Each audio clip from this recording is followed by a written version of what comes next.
Hey everyone, I'm Lamont Gilchrist, www.lgfitnessmessiah.com is my web page. Check it out. Lamont Gilchrist, Natty, Natty on YouTube, or Lamont Gilchrist Lifetime Natural Pro Bodybuilder. Lamont Gilchrist, all caps on Instagram. Follow me. I just started my registration stuff for CrossFit, so I'm kind of excited about that. My training's going pretty good, so give it a run, see how it goes. And I was just sharing the story, and I get the story all the time. I was speaking to a friend earlier, and he was like, "Man, you should give how you do us in the gym." He's like, "Man, you're almost like a preacher most of the times when you're talking about exercising and your philosophies on pushing yourself and conditioning and all the other things." Most people don't understand their own greatness. And it's very sad, but it's very true. Most people don't even really know who they are because they just live in a world that they go into certain patterns, be it good or even be it bad patterns, that they just do the same process over and over and over and over and over again. And they think that that's living, never leaving outside of that comfort zone, never challenging themselves, never pushing themselves. People who take business ventures, or people who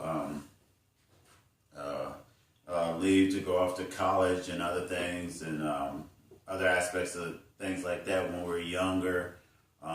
We do have that adventureness, that ability to explore or to try to seek and find greater levels of things. But what tend to happen is that people around us start to discourage us, or things, a situation happens, or we get setbacks, and then we get discouraged. I'm going to be honest. It is never, being a elite athlete has never been easy. I have been challenged and pushed and twerked and manipulated in so many different ways. And I say this in a good way because it makes me 100% of who I am. From high school, I had great athletes around me. Clinton Childs, Leonard Washington, Steve Stanford, Eric Hill, D. Hill, Curly Alexander. I mean, we just had all-state, super-state wrestlers. We just had a great group. My recruiting class, when they came out, they were the ones that won the national titles, considered to be the best college football team of all time. I was fortunate to be offered a scholarship by Tom Osborne into that class, so I always take that into account. But I think people need to truly understand. I say these things because I think people need to truly understand their greatness. Most young people today, I see, don't really truly get a full fulfillment of their greatness because they are usually so preoccupied or so involved with day-to-day drama of life, of things that's going on TV, all these distractions.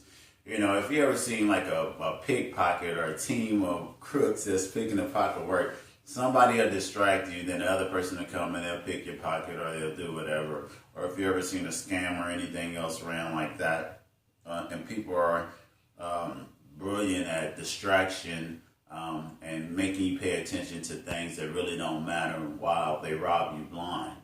And this is a shout out to my young people. I tell my kids, and I tell my nieces and my loved ones and everyone else that I speak to, and people, they used to complain when they get good grades. They used to complain about school and things and everything else like that. And I said, well, when I was young, I used to not do so well. When I was younger, I did okay. Then kind of got off the track, but then I got back on the track. But the whole process, and as I look and reflect back on the process of becoming who I am and becoming enlightened and everything else, is that a lot of those times I was distracted by people around me, or I distracted people around me, or I wasn't challenged, or the real problem really was at all these different points and juncture points for most of us is that we only tend to pay attention to the things that we're drawn to and that we're interested in.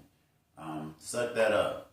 So if you got a lot of conflict, a lot of drama, a lot of BS going on in your life, that's because you are drawn to that and you are interested in that. You watch drama on TV, you talk drama, you speak on other people, and that's the world that you live in. You love chaos. And most of us believe that's the way that life is supposed to be, that we're supposed to be chaotic, supposed to feel unaccepted, unpowered, or belittled or less than, be it creed, race, religion, or whatever that separates us, that says one person is better, one person is not better, stuff like that. But I tell the people and the people that listen to me and ask me advice is that the one equalizer in all those things is knowledge, is understanding. Get knowledge. If you get a knowledge of something, then you cannot be manipulated and you cannot be tricked into believing and falling for anything. You know, there's been so much robbing and stealing and misinformation and knowledge. That's the same thing in this nutritional world, in this exercise thing. People just come just like bootleg preachers. You know, I hate to always throw bootleg preachers under the bus, but they are kind of some of the biggest crooks right next to snitches and everybody else in that guesstimation and gossipers in my book, because they just put people under the bus and they distract people from being who they are, so they could rob them of their time, they could rob them of the things that they can be doing to being productive. Knowledge and understanding and a better enlightenment of something is something that no one can ever take away from you. You don't have to go to college to get that. I mean, with the internet and computers and TVs and Google and YouTube and the library, you know, there are things still called books. And then once you do that, half that stuff is going to be distorted, because then you have to cipher through who is trying to be great. So are they saying this because they're trying to be great, or who's trying to be real, who's trying to tell the truth? So you're always weighing these things off. Then you weigh your own understanding against it. And then you add your own hypothesis or your own understanding to the enlightenment of whatever it is that you discovered or rediscovered. When they say there's nothing new under the sun, that's really true. You know, see, I know, for instance, just on a spiritual level, not throwing anybody under the bus, but it's hard to bamboozle people who are enlightened and who study these things. I know Mayat, I know what was on the pyramid. I know that the pyramids are in Africa, which are Egypt is in Africa.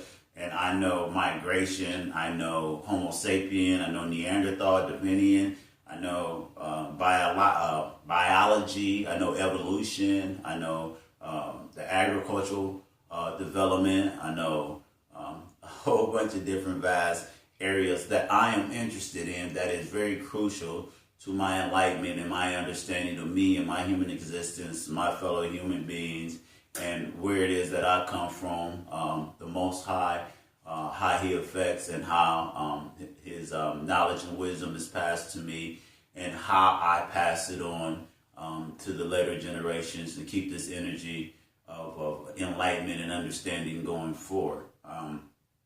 I have this on a TV in the back because I just want to make a shout out to all my young athletes that are just signing letter of intents, and people who are doing good in their respective sport and their colleges and high school athletes and everything. Look back here. These guys back here, this is USC Trojans, athletes lifting. And then to my regular people, so you can understand this. They're being coached. That coach that's coaching them, he's probably a good coach, but he really doesn't have to do much. You know, you have to understand athletes, like in Cam Newton's case and any elite athlete or anybody that's good. You make great coaches.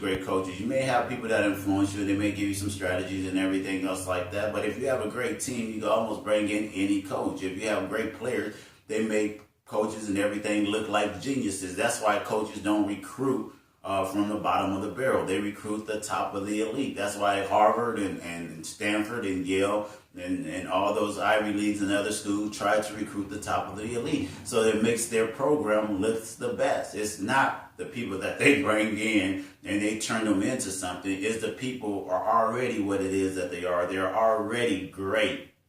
and they just come in and continue the long string of making these people or making people look better than what they really are. Your greatness is really you. Your enlightenment is really you. Your fulfillment in this world, your destiny of being great, being the best at whatever it is you want to do, it always starts and it really is you and the Most High. It ain't the people that train you. It ain't the people that discourage you. It ain't the people that give you opportunities and stuff like that. Whether there was an opportunity or whether there wasn't an opportunity, whether you get to explore, whether the whole world gets to see it or whether the world doesn't get to see it, you are still great. You know, whether it's for full display or whether it's not for full display. And as long as you understand that and you keep getting understanding and getting knowledge, anything is possible, you know. Sky's the limit, and that is truly true when it comes to those things, from enlightenment, social economic standpoint, to just peace of mind, understanding your body, health, and everything else like that. So congratulations to all you young athletes. Go and make these coaches millions of dollars, because that's what you're doing. But be respectful. You know, listen to those things. And like I said before, it's very hard, and I do understand, because I have a problem. Not really a problem, because I could take anyone's knowledge and wisdom, but if you cannot perform what it is that you're asking someone to do, it makes it very hard. So hopefully I have great coaches and parents. When you have young kids and you see they have that potential, just like people put their kids into piano schools and all other type of processes. When you see athletes, or you see someone that's good in math, or you see someone that's good at whatever it is that they do in dancing or singing, or, you know what I'm saying, building stuff or things like that, nurture and push and feed into that potential, that great potential that that young person has, because sky's the limit for that young person. Because as we start to get older, our minds start to become more clouded, because life becomes more real, and we think that we're stuck and we have to perform these things because our value systems become skewed to a great degree in most cases. It's not to put anyone down. This is to uplift everyone and to hopefully inspire someone to go out and be great. I'm getting for it. I'm looking forward to my 44 years. First, doing the first CrossFit competition, getting back on stage, training people, my research, continuing this enlightenment, this journey of seeking knowledge, becoming greater and better for myself, not in competition with anyone, but for myself, because I expect greatness from myself on a daily journey and a daily basis. I hope you expect greatness from yourself. You are loved. Even the wicked love the wicked. So the love, definitely love the love, or the enlightened, or the kind love endures over all areas, to all individuals out there, over all creeds and religion. Be peaceful to each other, be kind, because life is just a blink of an eye, you know, and the energy that you leave behind is probably the energy that your family is going to absorb, and that's the energy that they're going to leave behind. And until those vicious cycles and until that enlightenment stage comes, you know, there might be a lot of suffering for generations that is unwarranted and can be avoided with just, you know, someone understanding who they are in this big picture of things. I didn't mean to ramble on. Hope this is inspirational. You young athletes, go do your thing. Remember, now you are a little fish in a big pond. You may have been a big fish at your college. Now everybody's All-Americans. Everybody's good. Everybody great. Don't back down from the challenge. Be great. Step up. Fulfill who you are. My name is Lamont Gilchrist. Peace.